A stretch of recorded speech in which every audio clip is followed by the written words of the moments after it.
Nul n'est comme lui, il est le souverain et nul n'est comme lui.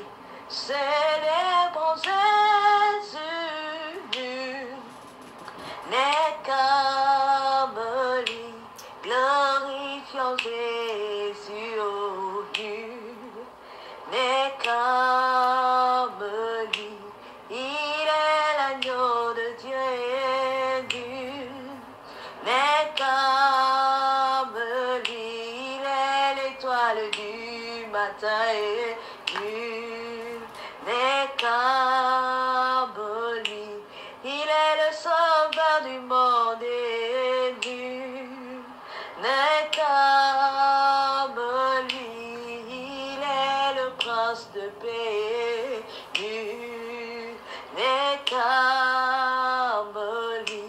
Adorons Jésus, nul n'est comme lui. Magnifions Jésus, oh, nul n'est comme lui. Élevons l'agneau, nul n'est comme lui. Glorifions le roi et nul n'est comme lui. Adorons Jésus et nul n'est comme lui. Glorifions Jésus, oh, nul n'est comme lui. Bénissons Jésus, nul n'est comme lui. Gloire à Jésus. Merci à tous mes bien-aimés, tous mes frères et toutes mes sœurs du GEC. Que le Seigneur vous bénisse et vous fortifie. Merci à la sœur Karen pour cette chanson. Que le Seigneur te bénisse encore et toujours, ma sœur Karen. Salutations à tous les frères et toutes les sœurs, vous qui aimez l'évangile de Christ, l'évangile de la grâce. Que le Seigneur vous bénisse encore et toujours. Moïse, ôte tes souliers. Mes frères, soyez bénis. Vraiment, je remercie à tous. Je remercie au pasteur Dido de la ville de Sako. Que le Seigneur te bénisse encore et toujours. Merci pour nous avoir invités pour l'intervention le dimanche prochain. Pour tous nos bien-aimés qui sont dans la ville de Westbrook, ici à Maine. Si vous avez encore des questions, en tout cas, vous pouvez rencontrer le frère Armando en personne à Vesta Housing. Comme ça, de Westbrook, nous pouvons alors être là pour partager la parole parce que je vais intervenir là-bas le week-end prochain, le dimanche prochain. Pour plus de précision, je reviendrai. Que le Seigneur vous bénisse encore et toujours, qu'il vous fortifie, afin de pouvoir comprendre les Écritures comme l'un de nous. Car en lui habite corporellement toute la plénitude de la divinité. Il est incomparable. Jésus-Christ est incomparable. Toutes choses ont été créées par lui et pour lui, parce que la Bible le confirme. Par lui, toutes les choses qui existent dans les cieux, sur la terre, les visibles et les invisibles, tout a été créé par lui et pour lui.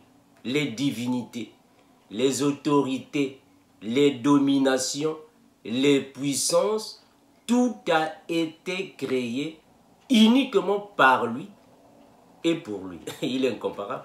Mes belles, soyez bénis, fortifiés, éclairés par rapport aux Écritures, que le Seigneur vous visite encore et toujours. Merci à tous les frères et sœurs qui aiment la série.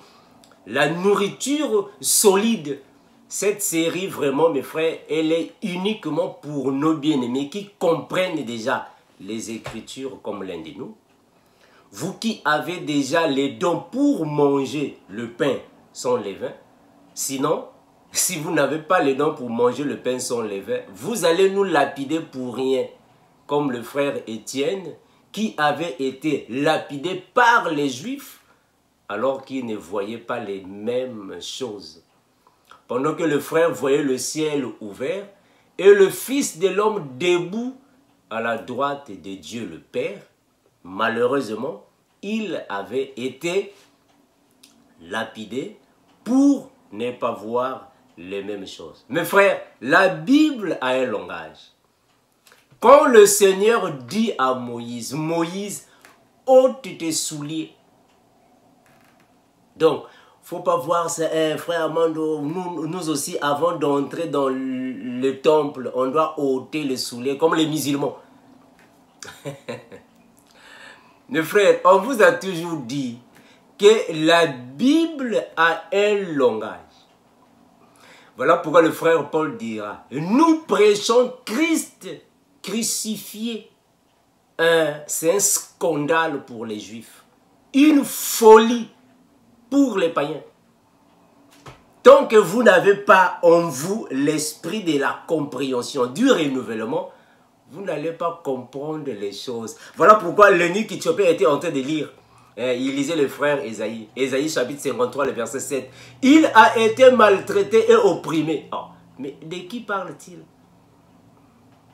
Il n'a point ouvert la bouche semblable à un agneau qu'on mène à la boucherie. Ah, mais c'est la boucherie de qui? Est-ce que c'est la boucherie des Burkinabés, la boucherie des Ivoiriens, la boucherie des Sénégalais? Mes frères, tant que le frère Philippe ne vienne pas pour expliquer à l'eunuque éthiopien, il va seulement lire noir sur blanc. Ah, donc nous comprenons que quand le frère Philippe est venu éclairer l'eunuque éthiopien, il était en train de lui circoncire les yeux. Voilà. Donc c'est la circoncision des yeux, afin qu'il voit les choses claires. Que l'incomparable Seigneur vous renouvelle, afin de voir les choses, de comprendre les Écritures, comme notre bien-aimé, le frère Paul. C'est lui qui a renouvelé l'Évangile. C'est le frère Paul qui a eu les révélations de Dieu afin de civiliser les Écritures, de renouveler l'Évangile de Christ. C'est le frère Paul. Que le Seigneur soit béni parce que ce frère-là a reçu une grâce particulière de comprendre les Écritures avec une autre hauteur, une haute profondeur. Le frère Paul. Gloire à Jésus. Mais bien, on va prier avant de commencer. Incomparable Seigneur, nous te remercions infiniment. Toi seul qui bénis ton peuple.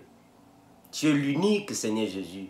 Tu es l'unique, incomparable, grand Dieu qui fait des miracles parmi tes enfants. Tu choisis qui tu veux et tu donnes la révélation à qui bon te semble. Merci Seigneur Jésus-Christ de la manière que tu as voulu que ces choses nous parviennent, pas par la volonté de la chair, pas par la volonté d'un homme, pas par la volonté de qui ou de quoi que ce soit, mais par ta propre volonté. Merci Seigneur Jésus de ce que tu renouvelles encore nos connaissances. Merci de ce que tu suscites une nouvelle génération, afin que ta parole soit éclairée, enseignée, comme le frère Paul l'a fait. Aide-nous, Père éternel, de comprendre tes Écritures encore comme le bien-aimé frère Paul. Merci Seigneur Jésus parce qu'il n'y a que toi qui taille la connaissance, tu tailles l'intelligence, tu tailles la compréhension. Tu circoncis le cœur des gens. Merci Seigneur Jésus. De ce que tu circoncis notre intelligence, tu circoncis notre sagesse, tu circoncis notre discernement. Béni sois-tu Père éternel, Seigneur Jésus-Christ, d'éternité en éternité, car ta majesté n'a pas de fin. Merci infiniment, ton puissant nom nous en prier et nous disons Amen. Merci mes bien-aimés, vous qui aimez les Saintes Écritures. Que le Seigneur vous bénisse encore et toujours. Mes frères, aujourd'hui, on va parler sur Exode chapitre 3, le verset 4 à 5. Quand Dieu dit à Moïse d'ôter ses souliers, c'est dans l'ombre. Moïse, ôte tes souliers, c'est dans l'ombre. Ce n'est pas la réalité des choses. Parce qu'en réalité, Dieu n'est pas contre les souliers. Les souliers n'ont pas de problème devant Dieu. Les souliers ne sont pas des choses qui te conduisent au péché. Non, Dieu était en train de parler d'une manière allégorique. Donc, il ne faut pas être comme l'eunuque éthiopien. Il ne faut pas être comme les musulmans. Voilà pourquoi on vous a toujours dit que ça ne sert pas de faire des débats bibliques avec les musulmans alors qu'ils ne connaissent pas le langage de la Bible. C'est une folie pour les musulmans. Moïse, ôte tes souliers. Maintenant, vous, quand vous partez à la mosquée, il faut ôter les souliers. Mais pourquoi vous ôtez les souliers? Oh non, frère Mando, tu sais, Moïse aussi, on l'avait dit d'ôter les souliers parce qu'il se trouvait sur la terre sainte. Il faut ôter les souliers. Mais on vous pose la question. Vous, quand vous partez dans vos mosquées, vous ôtez les souliers chaque jour, chaque fois. Mais Moïse a ôté les souliers combien de fois? Ça, c'est la question.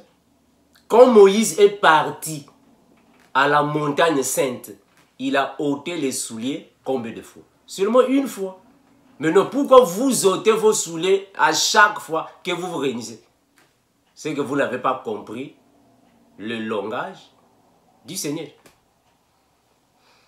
Est-ce que chaque fois quand Moïse montait sur la montagne, il devait ôter les souliers? Non, seulement une fois. Mais pourquoi seulement une fois?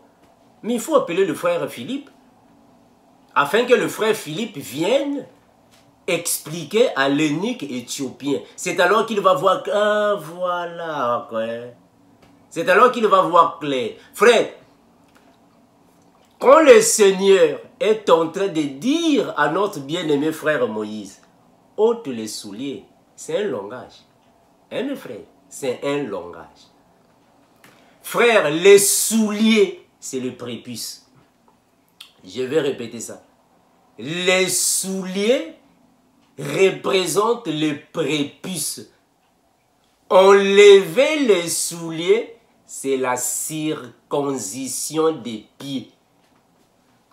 Donc Dieu voulait dire à Moïse, Moïse, ne t'approche pas de moi parce que je suis saint. Puisque toi, tu n'es pas encore spirituellement circoncis, tu dois te circoncire avant de t'approcher vers moi.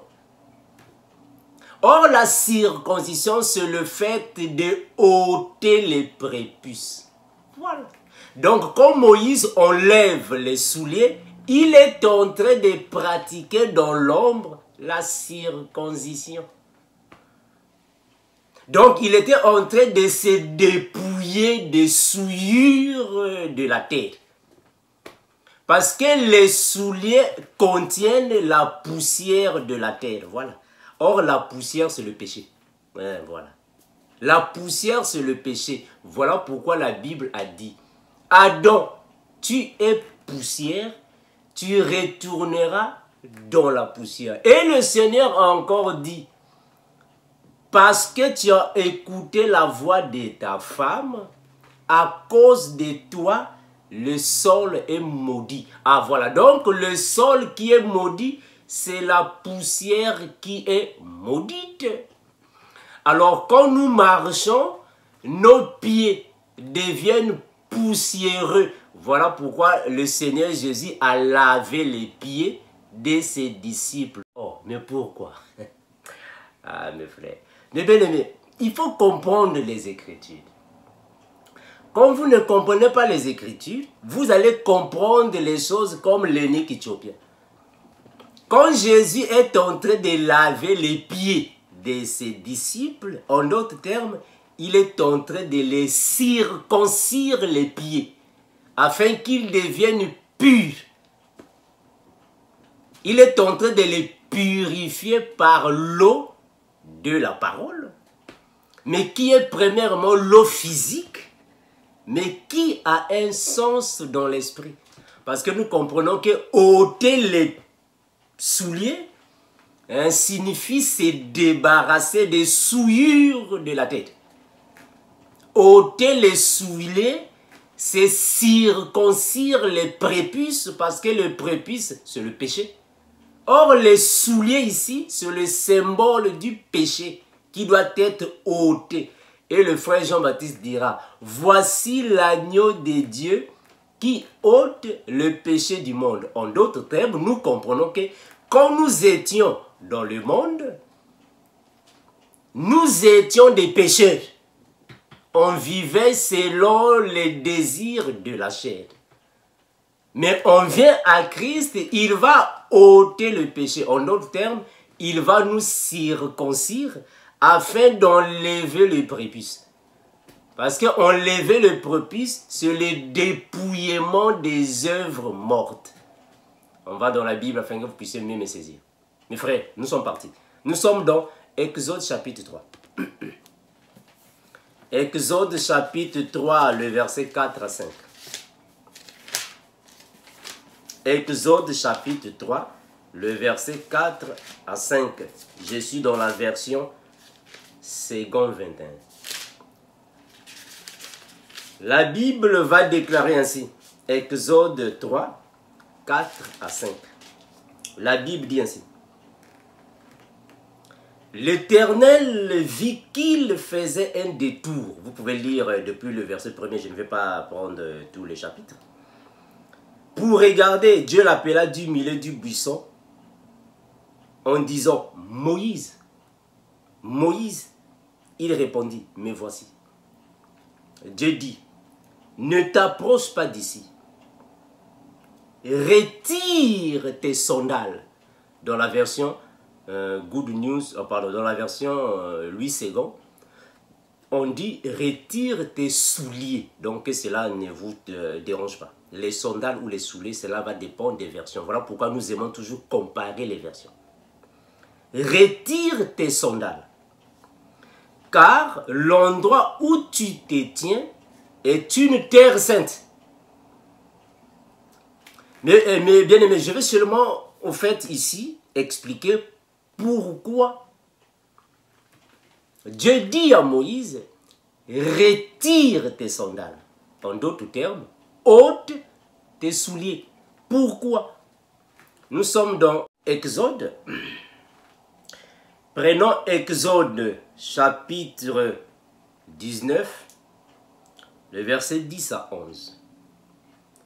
Exode 19, 10 à 11. Mes bien-aimés, saisissez-moi avec des oreilles circoncis. Parce que si vous n'avez pas des oreilles circoncis, vous n'allez pas me saisir. Saisissez-moi avec des oreilles circoncis, afin d'être comme l'un de nous. Exode 19, le verset 10 à 11, la Bible va déclarer ainsi. L'Éternel dit à Moïse, va vers le peuple, sanctifie-les aujourd'hui et demain, qu'ils lavent leurs vêtements. Qu'ils lavent leurs vêtements. Mais pourquoi? Quoi qu'ils soient prêts pour le troisième jour.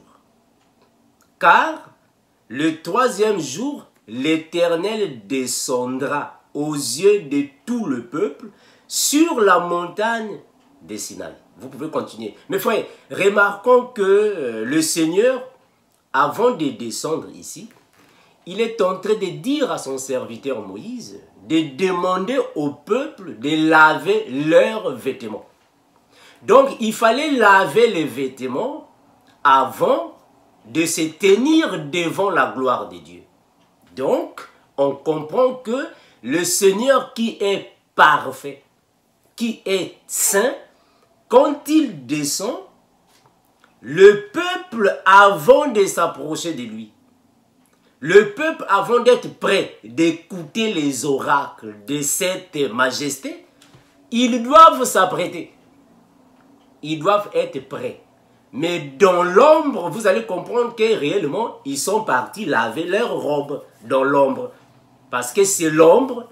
On a toujours dit que l'ancienne alliance n'est pas l'exactitude de la vérité. Donc, ils ont lavé leurs vêtements. Physiquement. Ah, voilà. Mais or, nous comprenons que dans la révélation, laver les vêtements signifie se purifier. En d'autres termes, les vêtements sont comme les prépuces. Il faut ôter les vêtements physiques et revêtir le vêtement qui est Christ. Donc, nous comprenons ici que le Seigneur, quand il descendait, il fallait être propre avant de s'approcher de lui. Voilà pourquoi il a dit à Moïse, non Moïse, ôte tes sandales avant de t'approcher, parce que Moïse n'était pas propre. En d'autres termes, Moïse n'était pas circoncis. Donc Moïse, avant de s'approcher, il devrait ôter ses sandales. En d'autres termes, il devrait se purifier. Parce que ôter les sandales n'est rien d'autre que le dépouillement des pieds. Donc, les sandales là-bas, c'est le symbole du prépuce. Il fallait enlever le prépuce, c'est circoncire, afin d'être circoncis et s'approcher auprès de Dieu. Donc ça, c'est laver les vêtements. Nous sommes dans Apocalypse. Regardez. Apocalypse chapitre 22, le verset 14. Apocalypse 22, le verset 14, la Bible va nous dire ainsi. Heureux ceux qui lavent leurs robes, afin d'avoir droit à l'arbre de vie et d'entrer par les portes de la ville. Dehors les chiens, les enchanteurs, les impudiques, les meurtriers, les idolâtres, et quiconque aime et pratique le mensonge. Je ne vais pas entrer en profondeur, je vais seulement ici vous expliquer ce que signifie laver les vêtements. Mes frères, il faut comprendre que quand la Bible est en train de dire laver les vêtements, cela ne signifie pas dire réellement il faut aller au pressing. Aller au pressing pour aller laver les vêtements. Non. Laver les vêtements signifie se purifier, se sanctifier. En d'autres termes, circoncire le cœur. C'est laver les vêtements. Afin d'être pur devant le Seigneur. Nous sommes dans Jérémie chapitre 4, le verset 4. Regardez. Laver les vêtements, c'est quoi? Donc, quand le Seigneur vient, avant d'être en contact avec son peuple doit laver les vêtements. Donc, Moïse doit ôter ses sandales. Il doit se purifier. Il doit se circoncire. Ah, nous comprenons que c'est le Seigneur qui nous circoncit par la parole. Voilà pourquoi la Bible dira que il frappera, il frappe, si vous voulez, avec l'épée qui sort de sa bouche. Oh, mais est-ce qu'il y a une épée qui va sortir de la bouche du Seigneur? Eh bien, est-ce qu'il y a une épée qui va sortir? Frère, l'épée, c'est la parole. Or, c'est avec cette épée, qui est la parole, qu'il nous circoncis et qu'il peut aussi détruire les nations. Voilà pourquoi c'est une épée à double tranchant. C'est avec ça que le Seigneur purifie, circoncis le cœur de ses enfants. Jérémie chapitre 14. Non, prenons le chapitre 4. Le verset 4. Jérémie 4, 4. La Bible va dire ainsi. Jérémie 4, 4. La parole déclare ainsi. Circoncisez-vous pour l'Éternel. Circoncisez vos cœurs, hommes de Juda, et habitants de Jérusalem, de peur que ma colère n'éclate comme un feu et ne s'enflamme sans qu'on puisse l'éteindre à cause de la méchanceté de vos actions. Mes frères, comprenez que le Seigneur est en train de parler par son serviteur, notre bien-aimé, le frère Jérémie, l'un de nous, de circoncire les cœurs. Oh, mais comment est-ce qu'on peut circoncire un cœur? Mes frères, vous avez déjà vu quelqu'un qui est en train de circoncire son cœur d'une manière physique? Vous avez déjà vu ça? Est-ce que vous avez déjà vu quelqu'un qui va à l'hôpital? Non, je suis venu ici chercher un médecin pour circoncire mon cœur. Vous avez déjà vu ça? Si vous comprenez les Écritures, comme l'eunuque éthiopien, vous aurez des problèmes. On comprend les Écritures pas seulement comme l'eunuque éthiopien, mais par sa profondeur. Mes frères, circoncire les cœurs signifie tout simplement laver les vêtements. En d'autres termes, Moïse ôte tes sandales. Être pur devant le Seigneur. Ça va mes bien-aimés? Ça c'est le dépouillement du prépuce. Le dépouillement des œuvres mortes. Ça c'est laver les vêtements. Romains chapitre 2. Nous sommes dans Romains. Prenons le chapitre 2. Romains chapitre 2. On va commencer à partir du verset 29 à 30. Romains 2, 29, 30, la Bible va dire ainsi. 28 à 30, Seigneur. Non, 28 à 29. Je répète, Romains 2, 28 à 29. Le juif, ce n'est pas celui qui en a les dehors. Et la circoncision, ce n'est pas celui qui est visible dans la chair. Non. Hein, mes frères. Mais le juif, c'est celui qui l'est intérieurement. Voilà. Et la circoncision, c'est celle du cœur. Oh, mais c'est avec quel couteau qu'on a circoncis le cœur? On a circoncis le cœur avec quel couteau? Ah voilà, nous comprenons que c'est le couteau de la parole, ou soit le ciseau de la parole, ou soit l'épée de la parole, qu'on circoncis le cœur afin de jeter le prépuce. Mais le prépuce c'est quoi? Mais c'est le péché. Donc le prépuce c'est le péché. Je continue. Mais le juif c'est celui qui l'est intérieurement, et la circoncision, c'est celle du cœur. Selon l'esprit, amen, et non selon la lettre. Ah, c'est ça. La circoncision, c'est selon l'esprit, et non selon la lettre. La louange de ces juifs ne vient pas des hommes, mais de Dieu. Donc, nous comprenons, mes frères, que la circoncision dont la Bible est en train de faire référence, c'est le fait de ôter le péché. Ah, donc le péché, c'est le prépuce. Donc, comme Moïse s'approche de Dieu, arrête, ôte tes sandales. Ah, voilà. Donc, nous comprenons que les sandales ont péché Moïse de s'approcher de Dieu. Voilà pourquoi la Bible a dit que ce sont vos péchés. Je vais lire ça. Gloire à Jésus, que le Seigneur vous bénisse et vous fortifie afin qu'il puisse vous renouveler et que vous voyez les choses comme l'un de nous, hein, comme notre bien-aimé le frère Paul. Regardez, je vais prendre une écriture. La Bible va déclarer ainsi. La Bible dira ainsi, Ésaïe, chapitre 59, le verset 2. Mais ce sont vos crimes qui mettent une séparation. Ah, voilà.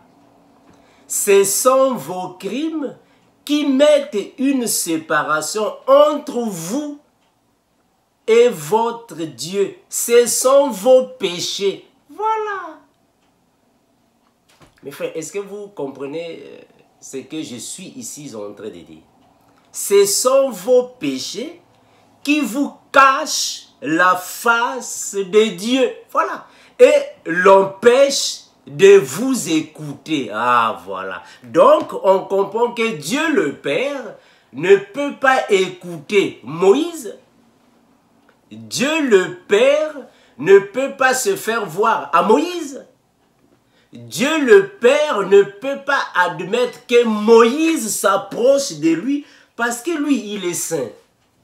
Il est parfait. Maintenant, Moïse, toi, avant de t'approcher, tu dois ôter tes sandales. Ah, voilà. Donc, ce sont les sandales qui empêchaient Moïse de s'approcher à Dieu. Il ne faut pas dire que frère Armando, voilà pourquoi nous aussi, nous enlevons nos sandales. Non. Les sandales là-bas, c'est le symbole des péchés. Les sandales là-bas, c'est le symbole des œuvres des ténèbres. Et les sandales, c'est le prépuce qui empêche les enfants de s'approcher vers leur père. Donc, il faut d'abord laver tes vêtements avant de t'approcher. Bon, maintenant, vous, les musulmans, vous partez à l'église, dans la mosquée. Il faut ôter les sandales. Oh, mais celui qui est déjà circoncis ne peut plus être circoncis pour la deuxième, la troisième, la quatrième fois. Finalement, on va vous circoncire combien de fois? Voilà pourquoi Moïse a seulement ôté ses sandales. Mais une fois, c'est fini. Frère, est-ce que vous comprenez ce que nous disons? Est-ce que vous comprenez de la même manière comme l'un de nous? Moïse a seulement ôté les sandales une seule fois par rapport à la révélation. Saisissez-moi bien. Et vous allez me dire, non frère Armando, ici aussi il a ôté les sandales. Et non, là-bas aussi il avait ôté les sandales. Et oui, ici aussi il a ôté les sandales. L'ancienne alliance n'est que l'ombre des choses à venir. En réalité, la circoncision s'est faite une seule fois. Le Seigneur Jésus a lavé les pieds de ses disciples combien de fois? On va arriver là-bas. Voilà pourquoi Jésus a lavé les pieds de ses disciples. C'est premièrement pour la purification entière. Voilà. Afin que vous soyez circoncis, purifiés. Mais est-ce qu'il avait aussi lavé les pieds de Judas? Est-ce que Jésus avait aussi lavé les pieds de Judas? Bon, moi je ne sais pas, c'est la Bible qui va dire ça. C'est la Bible. On va arriver là-bas, c'est la Bible. C'est pas moi, c'est la Bible. Nous sommes dans Jean chapitre 1er. Le verset 29. Jean 1, le verset 29. La Bible va dire ainsi. Le lendemain, Jean-Baptiste vit Jésus venant à lui. Et il dit, voici l'agneau de Dieu. Mais quel est son rôle? Il fait quoi? Qui ôte le péché du monde. Ah, voilà. Mes frères, est-ce que vous comprenez ce que le frère Jean-Baptiste, l'un de nous, est en train de dire là-bas? Voici l'agneau de Dieu qui ôte le péché du monde. Bon, maintenant, vous, puisque vous comprenez les choses comme l'eunuque éthiopien, les Juifs, l'évangile est un scandale pour les Juifs. Les Juifs voient comme ça, oh, ils disent non, ça c'est pas un agneau, ça c'est le fils de Marie. Non, on connaît son père, on connaît ses frères, son père c'est un charpentier. Comment est-ce qu'il est agneau? Non, il n'est pas un agneau, c'est une personne. On connaît sa maman et son papa. Ses frères et ses sœurs, on connaît. Jean-Baptiste dit non, ça c'est un agneau. Mes frères, on vous l'a toujours dit, nous ne voyons pas les choses de la même manière. Non, frère. On ne voit pas les choses de la même manière. Donc, le frère Jean-Baptiste, l'un de nous, quand il voit le Seigneur, il dit que non, c'est lui qui peut circoncire le cœur. Parce que ôter le péché signifie circoncire le cœur afin de dépouiller les prépuces. Parce que nous comprenons que ôter le péché signifie circoncire, enlever le prépuce, parce que le péché c'est le prépuce. Il faut ôter le prépuce. Il n'y a que Christ qui peut le faire. Mais il fait ça avec quoi? Il peut ôter le prépuce avec quoi? Hébreux chapitre 4, le verset 12. La Bible va déclarer ainsi. Car la parole de Dieu est vivante et efficace, plus tranchante qu'une épée quelconque à double tranchant, pénétrante jusqu'à partager âme et esprit, jointure et moelle. Elle juge les sentiments et les pensées du cœur. Voilà, c'est l'unique épée, l'unique instrument tranchant qui peut circoncire le cœur. C'est la parole. Donc Moïse, quand il vient, il doit ôter ses sandales. Ça c'est dans l'ombre. En d'autres termes, il doit ôter le prépuce de ses pieds. Le dépouillement des pieds. Ôter le prépuce.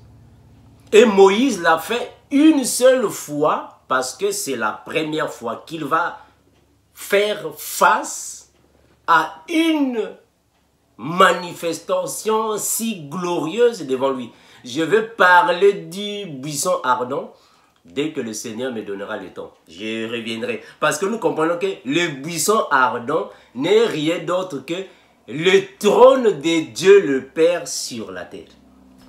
Voilà, je vais revenir, je vais en parler. Je vais revenir. Mais bien aimé, donc ça c'est la circoncision du cœur. Ôter le péché, Dieu nous circoncis le cœur. 2 Corinthiens chapitre 3, regardez. 2 Corinthiens chapitre 3. 2 Corinthiens chapitre 3, le verset 15 à 16. 2 Corinthiens 3, 15 à 16. La Bible bien ici.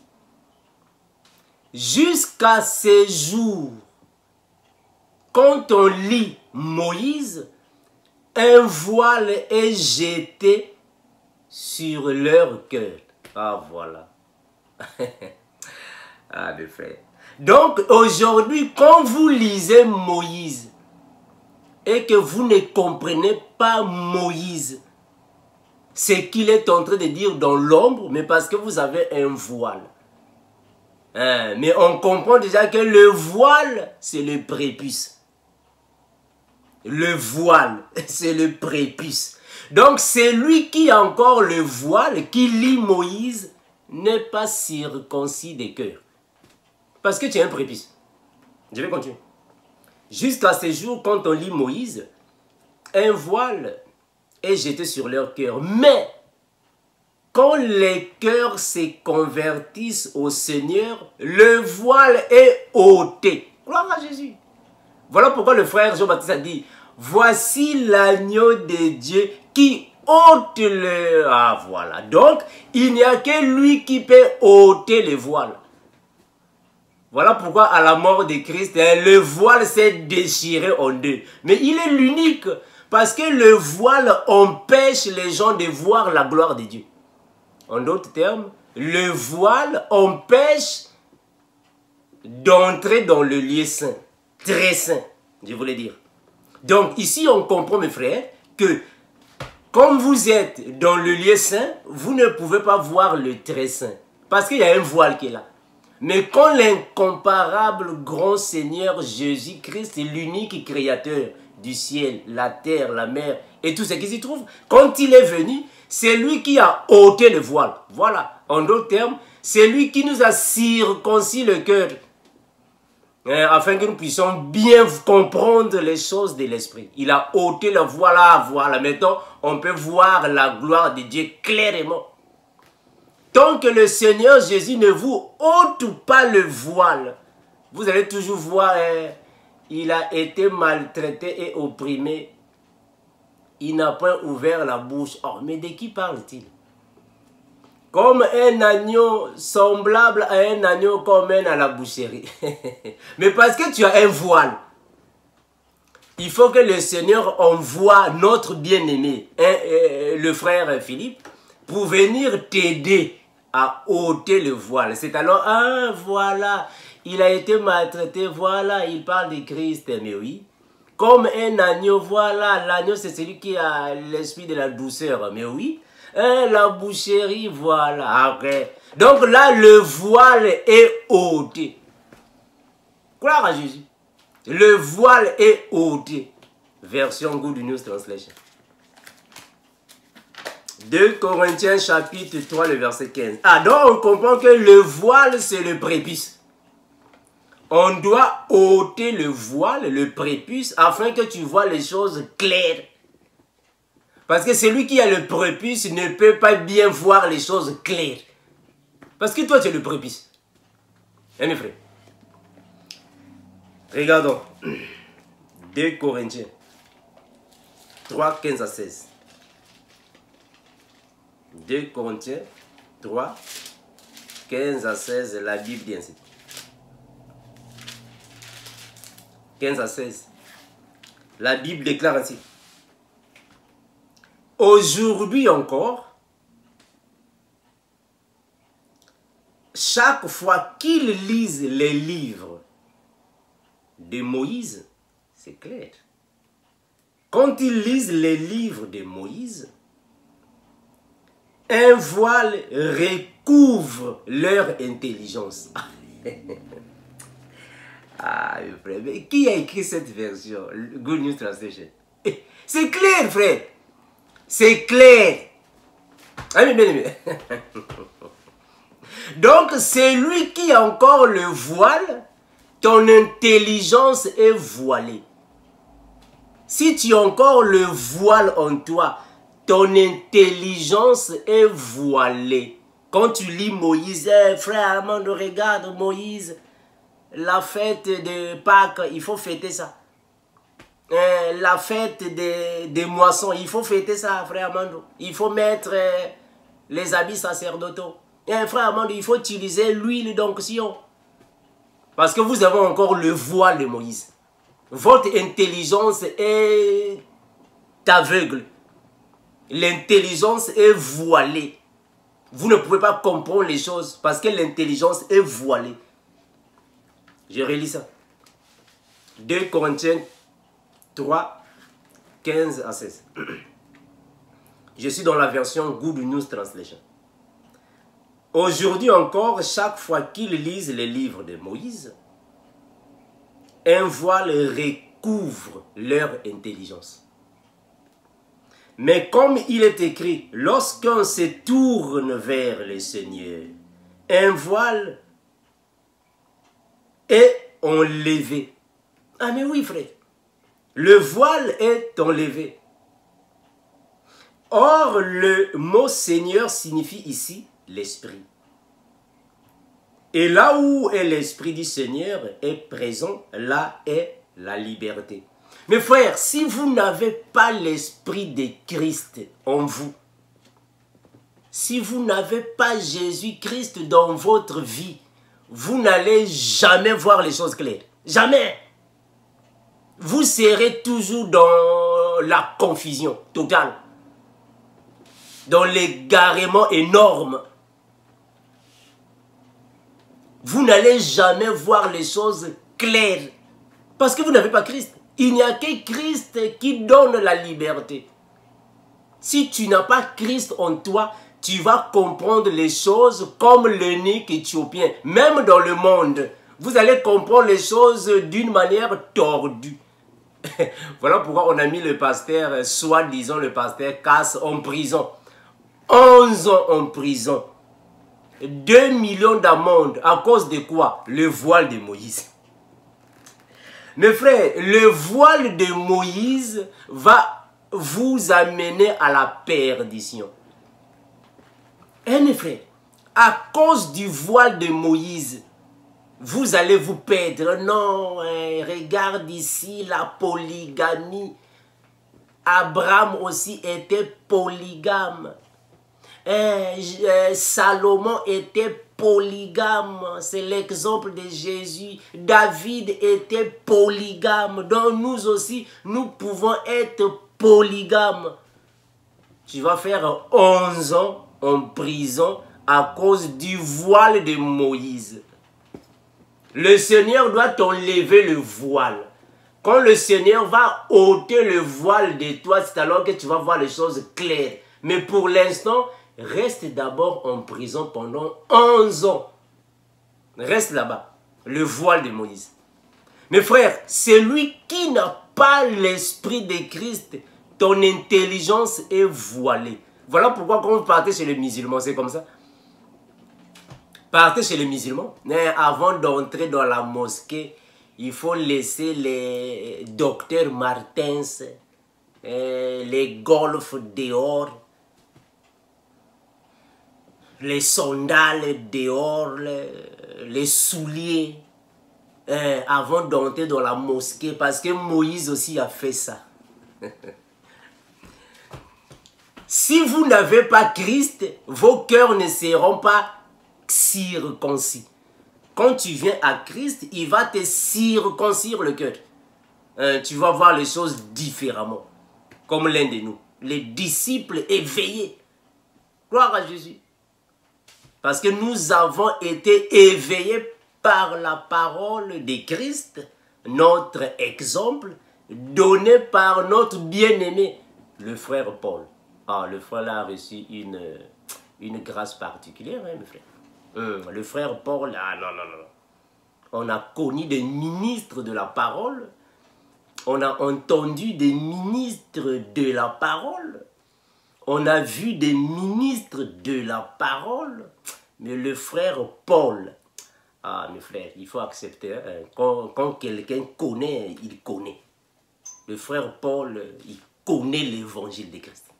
Ah non, non. Très avancé en connaissance. Mais bien aimés, on va avancer. Nous sommes dans Actes des Apôtres. Regardez. Actes des Apôtres, chapitre 9. Actes des Apôtres, chapitre 9, le verset 17. La Bible va dire ainsi. Acte 9, 17. La Bible dira ainsi. Ananias sortit, j'espère que vous connaissez l'histoire, je ne vais pas lire tous les chapitres. Ici, je parle de notre bien-aimé, le frère Paul, l'un de nous. Son histoire. Quand il est tombé, vous connaissez l'histoire. Ici, je prends seulement le verset 17. Ananias sortit, et lorsqu'il fut arrivé dans la maison, il imposa les mains à Paul, en disant, « Saoul, mon frère, le Seigneur Jésus t'est apparu sur le chemin par lequel tu venais, m'a envoyé pour que tu recouvres la vue. » Mes frères, c'est moi. Pour que tu recouvres la vue, parce que le frère Paul était temporairement devenu aveugle. Pour que tu recouvres la vue. Et que tu sois rempli du Saint-Esprit. Au même instant, il tomba de ses yeux des écailles et il recouvrit la vue. Donc le frère Paul, à cette rencontre avec l'incomparable grand Seigneur, le majesté intime et multime Christ, quand il a fait rencontre avec lui, le frère Paul est devenu aveugle. Et après, il fallait qu'on lui impose les mains de la manière qu'il puisse recouvrir la vue. Mes frères, c'est toute une course. Ça va, mes frères? Un aveugle, c'est une personne qui est encore incirconcis en esprit. Mais quand on va prier pour lui, les écailles vont tomber. Frère, les écailles qui tombent, c'est le prépuce. Le prépuce tombe afin qu'il voit les choses claires. Donc, quand Paul est en train d'être prié, en train d'être assisté, afin de recouvrir la vue, parce que spirituellement parlant, il était incirconcis. Donc, on doit lui circoncire par le Seigneur. Voilà pourquoi il y a le dépouillement des yeux. En d'autres termes, il était en train d'être exécuté par la circoncision des yeux. Je vais prendre ça dans cette version, afin que vous me cessez mieux. Regardez. Actes des Apôtres, chapitre 9. Acte 9. Afin de mieux me saisir, Acte 9, le verset 17 à 19. 9, 17, 19. La Bible va dire ainsi. Je suis dans la version Good News Translation. Acte 19, 17 à 18. La Bible va déclarer ainsi. La Bible va dire ainsi. Alors Ananias partit, il entra dans la maison, posa les mains sur Saoul et lui dit: Saoul, mon frère, le Seigneur Jésus qui t'est apparu sur le chemin par lequel tu venais m'a envoyé pour que tu puisses avoir de nouveaux et que tu sois rempli du Saint-Esprit. Aussitôt, des sortes d'écailles tombèrent des yeux de Saoul et il put voir de nouveau. Bon, mais bien aimé, vraiment ici, il faut comprendre que quand la Bible est en train de dire qu'il y a une sorte d'écaille qui est tombée de notre bien-aimé Paul, la Bible ne précise pas si réellement c'était les écailles. Parce qu'il faut comprendre, mes frères. La Bible dit une sorte d'écaille, mais il n'y a pas une certitude. De quoi s'agissait-il? Parce que la Bible n'a pas dit que les écailles tombèrent, non. Une sorte d'écaille, c'est-à-dire que quelque chose semblable à des écailles. Ça va, mes frères? Donc ici, on comprend que Paul était en train de subir spirituellement la circoncision des yeux. Afin qu'il puisse bien voir. Voilà. Donc, cette matière en sorte d'écaille qui tombe de Paul, c'est le prépuce. En d'autres termes, c'est le voile. Donc, Paul, avec le voile des yeux, ne peut pas voir. Il faut lui ôter le voile. C'est alors qu'il va voir clair. Ah, ok, voilà. Là, maintenant, je vois clair comment est-ce que les choses évoluent. Donc, quand mes frères, nous prêchons l'évangile, nous enseignons la Bible, les aveugles sont guéris. Parce que toutefois, quand le Seigneur Jésus était en train de guérir les aveugles, en d'autres termes, il circoncisait les yeux des aveugles, afin qu'ils voient clairement. Ça va bien. C'est ça la circoncision. Parce que la Bible nous parle de la circoncision du cœur, mais pas seulement la circoncision du cœur. Il y a aussi la circoncision des oreilles, la circoncision des yeux, la circoncision des pieds. Cela signifie quoi? La circoncision signifie tout simplement le fait de spiritualiser un organe. Parce que tu peux voir ou soit tu peux regarder sans voir. Est-ce que vous voyez ça? Tu regardes, mais tu ne vois pas. Tu écoutes, mais tu n'entends pas. Donc, il faut que le Seigneur vienne circoncire tes oreilles afin que tu entendes. Ça aussi, c'est la circoncision. Regardez, nous sommes dans Actes des Apôtres. Actes des Apôtres, chapitre 26. Le verset 17... 18. Actes des Apôtres, chapitre 26, le verset 17 à 18. 17, 18, la Bible va dire ainsi. J'étais choisi du milieu de ce peuple. Ça, c'est le Seigneur qui dit à notre bien-aimé le frère Paul. J'étais choisi du milieu de ce peuple et du milieu des païens, vers qui je t'envoie. afin que tu leur ouvres les yeux. Très important. Afin que tu leur ouvres les yeux pour qu'ils passent des ténèbres à la lumière, de la puissance de Satan à Dieu, pour qu'ils reçoivent. Ah, donc auparavant, ils ne recevaient pas. Donc on doit leur ouvrir les yeux. Or, ouvrir les yeux, spirituellement parlant, selon le langage de la Bible, ouvrir les yeux signifie la circoncision des yeux. Donc, les circoncire les yeux afin qu'ils voient clair. En d'autres termes, leur ôter le voile des yeux afin qu'ils voient clair. Donc, c'est ce que le frère Ananias a fait à Paul. Ah voilà, il devrait l'imposer les mains afin qu'il voit clair. Or, quand le frère Ananias est en train d'imposer les mains sur le frère Paul, spirituellement parlant, le Seigneur Jésus-Christ était en train d'enlever ou d'ôter le voile afin qu'il voie les choses claires. Acte 26, 14 à 18.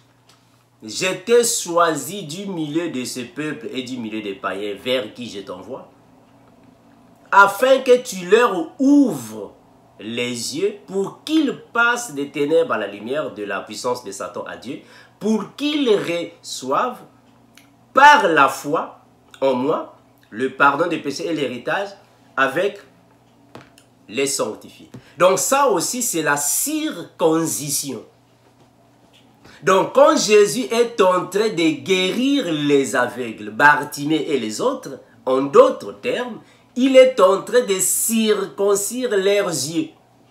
La circoncision des yeux. Il est en train de circoncire les yeux. En d'autres termes, les enlever le voile. Afin qu'ils voient les choses avec certitude. Mais bien aimé, je vais prendre Jean chapitre 13. Jean chapitre 13, le verset 5 à 11. Jean 13, 5 à 11. La Bible va déclarer ainsi. Ensuite, le Seigneur versa de l'eau dans un bassin. Et il s'est mis à laver les pieds des disciples et à les essuyer avec le linge dont il était saint.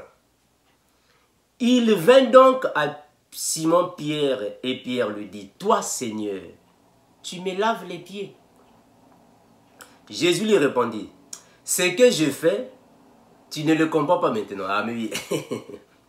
Tu ne le comprends pas maintenant. Mais pourquoi? Mais parce que les disciples de Christ n'avaient pas encore l'explication des mouvements doctrinaux de Christ. Ils ne comprenaient pas ça. Ce que Jésus faisait, les disciples ne comprenaient pas. Parce qu'ils avaient encore le voile de Moïse. Ils ne comprenaient pas encore les pratiques doctrinales que Christ faisait. Ce que je fais, tu ne le comprends pas maintenant, mais tu le comprendras bientôt. Le verset 8. Pierre lui dit, non, jamais tu me laveras les pieds. Jésus lui répondit, si je ne te lave pas, tu n'auras point de part avec moi. Simon lui dit, Seigneur, non seulement les pieds, mais encore les mains et la tête. Jésus lui dit, ici c'est le verset qui m'intéresse ici, celui qui est lavé n'a besoin que de se laver les pieds pour être entièrement pur. Et vous êtes purs, mais non pas tous. Car il connaissait celui qui le livrait. C'est pourquoi il dit, vous n'êtes pas tous purs. Mes frères, comprenons ces mouvements. Quand le Seigneur est en train de laver les pieds des disciples, en réalité, il était en train de les purifier entièrement. Mais en les lavant les pieds, spirituellement parlant, il y a une signification. Parce que quand une personne marche, la personne a des pieds poussiéreux. Or, la poussière qui s'adhère aux pieds, c'est le péché qui est attaché à la personne.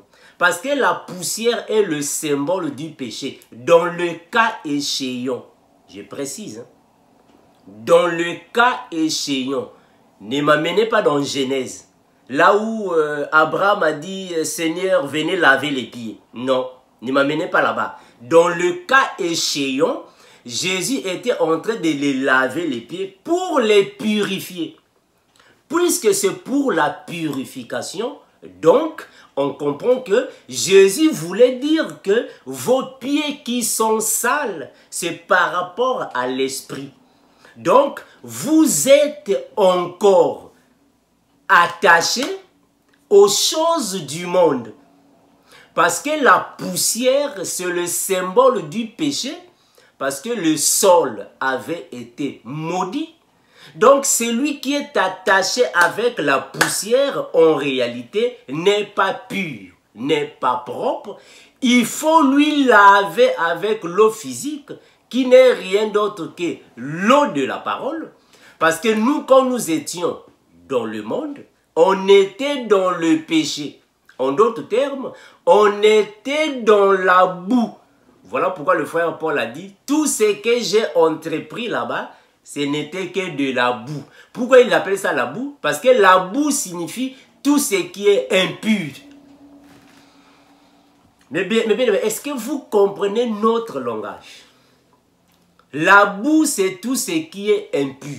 Donc, la poussière ici, c'est le symbole de l'impureté, le péché. Il faut les laver. Mais or, nous lavons avec l'eau de la parole, afin que les personnes qui étaient dans le monde viennent à Christ et deviennent pures. Voilà pourquoi, quand nous allons rentrer là-bas dans Exode, Dieu dit à Moïse, « Moïse, avant de t'approcher, enlève tes sandales. » En d'autres termes, débarrasse-toi de tes péchés. Circoncis ton cœur, également, circoncis tes pieds. Ôte le péché qui est au milieu de toi, afin que tu viennes à moi saint, comme moi je suis saint. C'est un langage. Ça va mes frères. Nous évoluons. Regardez, on va prendre 1 Corinthiens. 1 Corinthiens 5, 12 à 13. Regardez ce que la Bible dit. 1 Corinthiens 5, 12 à 13. La Bible va dire ainsi. Qu'ai-je, en effet, à juger ceux du dehors? Mes frères, saisissez-moi. Voilà, parce que je suis en train ici de chercher, de vous donner une autre pensée, afin que nous puissions joindre ça à ce que nous sommes en train de dire. Ôte tes sandales, enlève tes sandales. Qu'ai-je en effet à juger ceux du dehors? N'est-ce pas ceux du dedans que vous avez à juger? Pour ceux du dehors, Dieu les juge. Ôtez le méchant au milieu de vous. Où est-ce que je veux vous amener? Je vais prendre ça dans cette version. Afin que vous puissiez comprendre ce que le Seigneur avait dit à Moïse. Que Moïse, tu ne peux pas t'approcher. Tu dois d'abord enlever tes sandales. Après, tu peux venir. Pourquoi? Mais parce que ici, c'est que le frère Paul dit, Moïse fait face devant le buisson ardent. Je vais revenir pour parler sur le buisson ardent.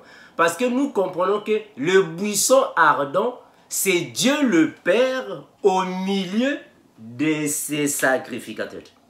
Donc c'est le trône de Dieu qui est descendu sur la terre. Dieu est au milieu et autour de lui, il y a des sacrificateurs. Parce qu'on peut voir ça dans plusieurs dimensions. Je vais revenir. Voilà, je vais revenir. Je ne vais pas mélanger beaucoup de détails. Je vais revenir. 1 Corinthiens. 1 Corinthiens chapitre 5, le verset 12. Je suis dans la version Good News Translation. 1 Corinthiens 5, 12, 13. 1 Corinthiens 5, 12, 13, la Bible va déclarer ainsi. La Bible va dire ainsi. 1 Corinthiens 5, non, ça, 5, 12, 13. Ok, la Bible va dire ainsi. Ce n'est pas mon affaire, en effet, de juger les non-chrétiens, c'est-à-dire les non-circoncis, les non-chrétiens. En d'autres termes, c'est du dehors. Ce sont les non-chrétiens parce qu'ils sont dehors, les non-circoncis. Dieu les juge. Mais ne devrez-vous pas juger les membres de votre communauté? Il est écrit en effet, chassez le méchant du milieu de vous. Mais bien aimé, je vais vous faire comprendre que quand le Seigneur est en train de dire ainsi à Moïse, je vais lire le verset de base afin que vous puissiez saisir ce que je vais dire ici. Exode 3, 5, je prends seulement le passage 5. Exode 3, 5, la Bible va dire ainsi. Dieu dit à Moïse, n'approche pas d'ici, ôte tes souliers de tes pieds, car le lieu sur lequel tu te tiens est une terre sainte. Est une terre sainte. Le lieu où tu te trouves est une terre sainte. Exode 5. Exode 3, 5. Exode 3, 5. Exode chapitre 3, le verset 5. Ne t'approche pas de ce buisson, dit le Seigneur, enlève tes sandales, car tu te trouves dans un endroit sacré. Un endroit sacré. C'est-à-dire une terre sainte. Un endroit sacré. Mes frères, vous voyez, nous, au fait, nous qui sommes du dedans, nous sommes dans un endroit sacré. Nous qui formons l'assemblée des saints, nous sommes dans un endroit saint, une terre sainte. Voilà pourquoi le frère Pierre dira que vous êtes une nation choisie, une nation sainte. C'est nous qui sommes une nation sainte. Donc, toute personne qui est non circoncis, qui est dans le monde, est dehors et hors de la nation. Avant de venir parmi nous, il doit être circoncis. Il doit laver les vêtements, ses vêtements. Il doit être ôté du voile avant d'être parmi nous. Donc nous sommes les saints et nous sommes une assemblée des saints. Puisque nous sommes une assemblée des saints, une nation sainte, j'espère que vous voyez là-bas, une nation sainte, donc toute personne qui n'est pas sainte, avant de venir parmi nous, doit ôter ses péchés, doit être circoncis du cœur avant de venir parmi nous. C'est ce que Moïse a vu, le buisson ardent, et la terre sainte avant d'y accéder. Mais nous pouvons encore vous amener loin de vous dire que c'est la figure céleste, puisque quand je vais revenir, je vais en parler, sur le buisson ardent, je reviendrai, afin que vous puissiez comprendre mieux les choses. Donc, nous sommes une église, l'épouse de Christ. Nous sommes dans une terre sainte, ici sur la terre, nous formons une nation sainte. Je vais lire ça. Je vais lire ça, afin que vous puissiez mieux saisir. Écoutez, la Bible va dire ainsi. Nous sommes dans 1 Pierre 2,9. 1 Pierre 2,9. Vous, au contraire, vous êtes une race élue, un sacerdoce royal, une nation sainte, un peuple acquis, afin que vous annonciez les vertus de celui que vous appelez des ténèbres à son admirable lumière. à son admirable lumière. Donc, quand nous venons à l'admirable lumière de Dieu, qui n'est rien d'autre que aussi le buisson ardent, là où il y a la lumière de Dieu, il faut ôter tes péchés. Puisque nous sommes une nation sainte, donc nous qui sommes le symbole d'une ville sainte, une terre sainte, toute personne qui est dans le péché, avant de s'approcher de nous, doit enlever ses sandales. Donc Moïse doit enlever ses sandales avant de venir parmi la nation sainte, ou soit dans la nation sainte. Il faut enlever les sandales. C'est la même chose qui se passe aujourd'hui. Toute personne qui est dans le monde, qui est dans le péché, a encore ses sandales. Quand la personne vient à nous, il faut que la personne enlève ses sandales. C'est-à-dire qu'elle soit circoncis, afin d'être parmi les saints. Voilà pourquoi le frère Paul dira, dans toutes les assemblées des saints. Parce que nous sommes une assemblée des saints, que ce soit d'une manière locale ou d'une manière universelle. Donc, une assemblée des saints locale ou universelle, c'est le rassemblement des vrais disciples de Christ. Mais parmi nous, alors, quand il y a une personne qui n'est pas circoncis parmi nous, on doit le circoncire par la parole. Au cas où la personne n'est pas circoncis, c'est là que nous allons appliquer 1 Corinthiens 5, 13. Ôtez le méchant du milieu de vous. Mais oui, parce que nous formons une nation sainte. Celui qui est parmi nous a ses sandales et ne veut pas enlever ses sandales, on va le mettre hors de l'assemblée. On va le mettre hors de l'assemblée des saints. Il doit avoir les sandales ôtées, enlevées, afin qu'il vienne parmi nous. Est-ce que vous voyez ça? Donc, enlever les sandales ou ôter les souliers signifie tout simplement se débarrasser de toutes les souillures de la terre, purifier son cœur, circoncire son cœur, mais cette fois-ci par les pieds, afin d'être parmi les purs ou les sanctifiés. C'est ce que la Bible voulait dire. Mais je vais revenir pour parler sur le buisson ardent. Je vais revenir, afin que le Seigneur puisse encore nous éclairer. Mais bien aimés, regardons. Je vais prendre Tite chapitre 1er. Le verset 10. Tite 1, 10. Que dit la Bible? Tite 1, 10. Tite chapitre 1er, le verset 10. Tite 1, 10, que nous dit la parole de l'incomparable. Je vais prendre ça dans cette... je vais prendre ça dans 8 secondes. Après, je vais chercher d'autres versions pour plus de compréhension. Il y a en effet, surtout parmi les circoncis, c'est-à-dire que parmi nous, l'assemblée des dieux, les circoncis. Les circoncis signifient les vrais disciples de Christ qui forment une assemblée des saints.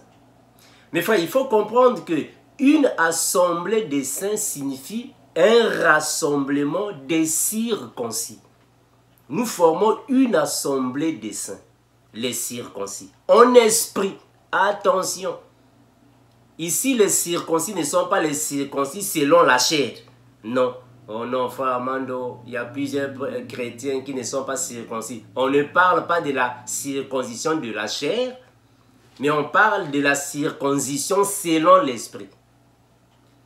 Il y a en effet, surtout parmi les circoncis, beaucoup de gens rebelles, des vains discoureurs et des séducteurs. Qu'est-ce qu'il est tenté de dire? Donc, parmi nous, il y a encore des personnes qui ont leurs sandales. Il y a encore des gens qui sont parmi nous, mais qui vivent encore dans le péché. Soit disons, il est parmi nous, mais il a encore les sandales. Ils n'ont pas encore enlevé leurs sandales. Ils doivent enlever leurs sandales. Parce que ce sont les rebelles, mais parmi nous. Est-ce que vous voyez ça? Prenons Actes des Apôtres. Acte 20, le verset 29. Acte 20, 29, la Bible dit ainsi. Je sais qu'il s'introduira parmi vous, après mon départ, des loups cruels. Ça, ce sont les criminels, les rebelles de l'évangile, les incirconcis qui sont parmi nous. En d'autres termes, ceux qui ont encore leurs sandales avec eux, mais dans les assemblées des saints. Ils sont parmi nous, mais avec leurs sandales. Ils ont encore leurs sandales parmi nous.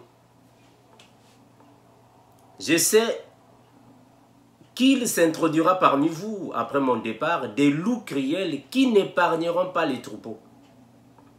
Et qu'il s'élèvera du milieu de vous des hommes qui enseigneront des choses pernicieuses pour entraîner les disciples après eux. Ah mais oui, voilà pourquoi nous disons toujours, il faut être un disciple éveillé.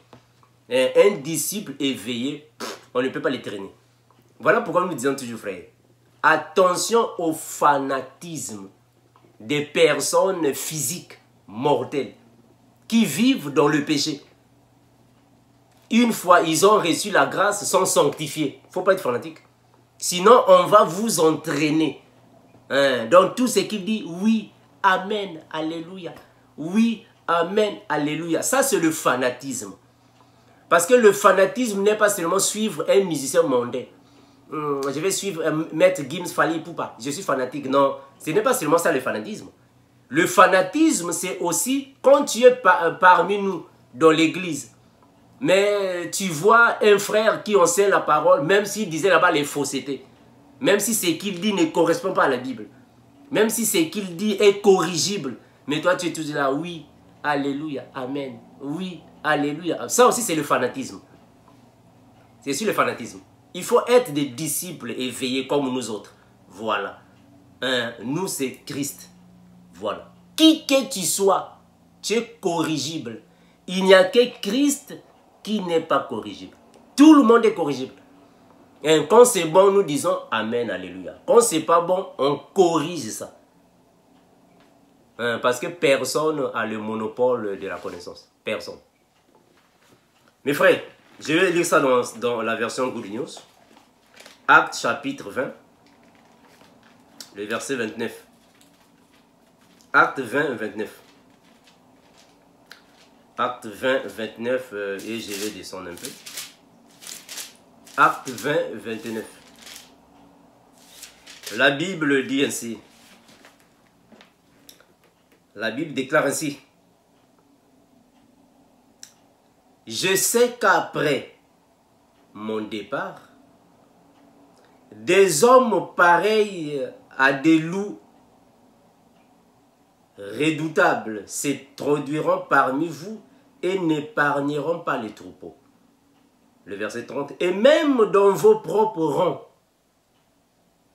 des hommes se mettront à dire des mensonges pour entraîner ainsi les croyants à leur suite. Mais oui, ça c'est vrai. Le verset 31. Veillez donc et souvenez-vous que pendant 3 ans, jour et nuit, je n'ai pas cessé d'avertir chacun de vous, même avec des larmes. Mais bien aimés, parmi nous aussi, il y a des personnes, des soi-disant chrétiens, des soi-disant disciples, qui sont parmi nous, mais avec leurs sandales. Il faut faire très attention. Voilà pourquoi Dieu a dit à Moïse, non, toi avant de t'approcher ici, tu dois ôter tes sandales, tes souliers. Enlève tes souliers afin de venir. Maintenant, il y a des personnes qui sont venues comme ça, avec leurs souliers, leurs sandales, sans pourtant être circoncis. Et il y a des dégâts dans l'église. Il y a des dégâts dans les églises. Or, qu'est-ce que le frère Paul a dit? Ôtez ces gens-là de vos assemblées.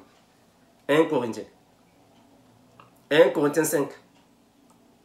1 Corinthiens 5, regardez, je prends le verset 13. Pour ceux du dehors, Dieu les juge. C'est Dieu qui juge les païens. Ceux qui sont dehors, les gens de mauvaise vie, c'est Dieu qui les juge. Ôtez le méchant du milieu de vous. Qui est le méchant? Le méchant, c'est qui? Le méchant, ce sont toutes ces personnes-là qui sont venus parmi nous avec leurs sandales aux pieds. Au lieu d'enlever les sandales, ils sont venus comme ça avec leurs sandales aux pieds. Ils sont venus comme ça avec leurs sandales, sans pourtant ôter les sandales. Ils sont parmi nous, mais ils vivent dans l'iniquité. Ils vivent dans le péché. L'adultère, la fornication, les films pornographiques, la magie, le cabale juif. Comment est-ce que vous venez parmi nous, mais vous venez avec la cabale juif? Donc vous venez avec vos sandales parmi nous. Vous venez parmi nous avec des œuvres infructueuses, avec des pratiques ténébreuses, sataniques, diaboliques, kabbalistiques, baphomiques. Vous venez parmi nous avec vos sandales. Or, Dieu a dit, avant de t'approcher de la terre sainte, vers nous, la nation sainte, l'assemblée des saints, il faut ôter tes sandales. Voilà pourquoi le frère Paul a dit, ôtez le méchant du milieu de vous. Voilà. Si on te voit parmi nous, dans la magie, la cabale juive, les pratiques baphomiques, parmi nous, l'adultère, on va te circoncire. Non, moi je ne veux pas être circoncis. On te chasse. Allez, vas-y. Vas-y, hors de nous. Va là-bas avec Pasteur Casse en prison.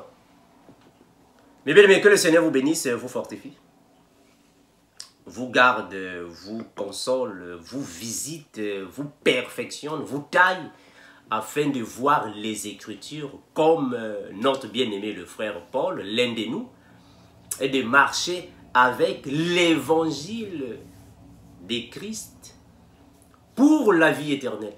Comme nous disons et nous continuerons de vous le dire, Maranatha, l'incomparable Seigneur revient bientôt.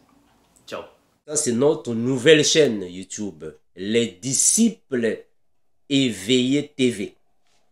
Donc ici, mes frères, nous allons continuer d'enseigner le message du renouvellement de la compréhension des Écritures, le ministère de l'Esprit du temps de la grâce. Donc c'est ici, mes frères, Les Disciples Éveillés de Christ TV, que le frère Armando va alors continuer de poster les vidéos. Voilà, donc mes bien-aimés, je vous invite, vous tous qui êtes amoureux de l'évangile de Christ, vous qui êtes assoiffés de la bonne nouvelle, afin que vous puissiez alors vous abonner à votre également nouvelle chaîne, afin de suivre les enseignements que nous dispensons